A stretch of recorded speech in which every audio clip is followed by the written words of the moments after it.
जत जिल्हा सांगली येथील जत पंचायत समितीमधील शिक्षण विभागातील कंत्राटी लाचखोर अभियंत्यास 1 दिवसाची पोलीस कोठडी. जत पंचायत समिती जत येथील लाचखोर कनिष्ठ अभियंता कंत्राटीमध्ये असलेले संजय भगवान सुतार वय वर्ष 51 राहणार शिवशंकर थिएटरजवळ मिरज तालुका मिरज जिल्हा सांगली याला 1 दिवसाची पोलीस कोठडी मिळालेली आहे. तक्रारदार यांनी मंजूर संस्थेमार्फत जिल्हा वार्षिक योजनेतील 3 बिलाचे मोजमाप नोंदवही तयार करून कार्यकारी अभियंता सर्व शिक्षा अभियान शिक्षण विभाग जिल्हा परिषदेच्या मंजुरीसाठी पाठवण्याचे काम प्रलंबित होते.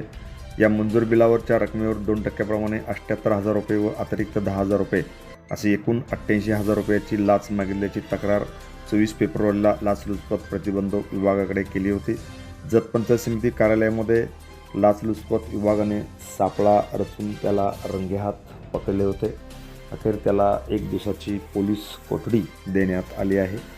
या लाचखोरीमध्ये पुन्हा एकदा जत पंचायत समितीमधील शिक्षण विभाग हा चव्हाट्यावर आला असून यामुळे संपूर्ण जिल्ह्यामध्ये या लाचखोरीची चर्चा होताना दिसत आहे. Press the bell icon on the video and never miss another update.